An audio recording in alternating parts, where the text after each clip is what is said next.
This is a button. You click it and the number changes. Fresh from the server, no page reload. Now here's the strange part. There is no JavaScript here. None that you wrote. The whole thing is one HTML attribute. And one real company used this idea to delete 67% of their React code. So is dumb HTML really killing React? Let's settle it. To make that one number update the modern way, you'd reach for React. A component, a piece of state, a fetch call, a JSON endpoint on the server, and a re-render to stitch it all back together. That is a lot of moving parts for one number on a screen. HTMX throws all of it out. The secret is almost insultingly simple. Let plain HTML talk to the server directly and swap in whatever HTML comes back. Dumb, and it works. But the internet is split down the middle on whether that is genius or a step backwards. By the end of this, you will know exactly when to reach for it, and when it will burn you. Start with the weight. HTMX is about 16 kilobytes. 0 dependencies. Plain JavaScript you never have to touch. React plus React DOM, just the core, before your app does anything, is roughly 45. And a real single-page app ships hundreds of kilobytes before it shows you a thing. HTMX was made by Carson Gross, a computer science professor in Montana. Not a trillion-dollar framework team. And the entire loop is 3 words. Request-response swap. You add an attribute. The element fires an HTTP request, the server sends back a chunk of HTML, and HTMX drops it into the page. That is it. Now let's actually break down the anatomy. HXGet or HXPost says where to send the request. HXTarget says which element on the page should change. HXSwap says how. Replace the insides, the whole element, or just add to it. An HXTrigger decides when it fires. A click, a key press, a form change, even a timer every couple of seconds for a real-time dashboard. 4 attributes. Here's the part that breaks the framework habit. It isn't just buttons. Any element can make a request. Any event can trigger it. Every HTTP verb is on the table. Get, post, put, delete. Not just the 2 that HTML forms gave you. And you choose exactly which part of the page gets replaced. Any element. Any event. Any verb, any target. So why does returning HTML instead of JSON matter so much? Because of an old idea with a fancy name. Hypermedia. The server doesn't just send data. It sends the next set of actions baked right into the HTML. The page itself carries the state of your application. And here's the part that starts arguments. This is REST. The real REST, the way Roy Fielding actually defined it. Somewhere along the line, the word REST got hijacked to mean a JSON API. HTMX is just quietly going back.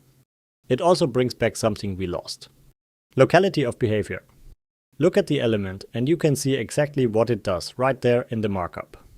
No hunting through a dozen files to trace one click. Which brings us to the receipt.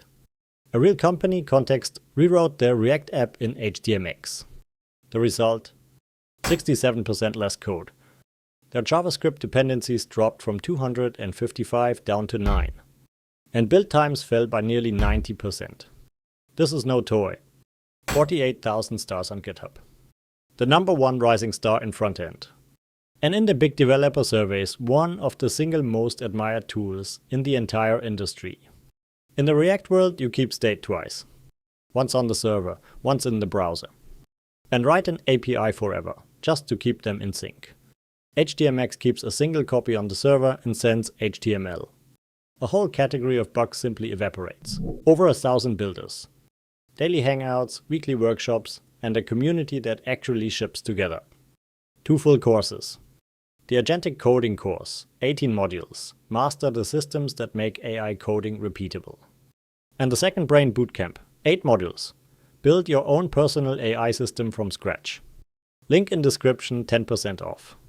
Back to the video. And because the server just needs to return HTML, your backend can be literally anything. The community even has a name for it. The HOWL stack? Hypermedia on whatever you'd like. Django, Flask, FastAPI, Rails, Laravel, Go, Express. Pick your language. HTMX genuinely does not care. When you do need real client-side interactivity, a drop-down, a toggle, a small animation, you reach for a tiny partner like Alpine.js or Hyperscript. Small tools sprinkled in where you need them, instead of one giant framework running everything. If this is reminding you of Rails Hotwire and Turbo, you're right. Same instinct, different flavor. Turbo is more opinionated and batteries included. HTMX is lower level and does only what you explicitly tell it to. Now the comments section. Because this is where the fight actually is. The most liked objection. Isn't this just AJAX and jQuery reinvented? And honestly, yes, kind of. Veterans who did this back in 2010 are watching the web on closer full circle. HTMX's answer is that it took that old instinct and turned it into a clean, complete, declarative attribute system. Not a pile of hand-wired scripts. Objection 2. No JavaScript is a lie, HTMX is JavaScript. Fair. The honest claim is no JavaScript that you write. And objection 3, the real technical one. Every action is now a network request. On a slow connection, a snappy app can crawl. That is a genuine trade-off. And it's exactly why those tiny partner libraries exist. This isn't magic. It's a different set of trade-offs. So let's be honest, because HTMX fans often aren't. This is the wrong tool for some apps. A spreadsheet like Google Sheets. A map you drag in real time.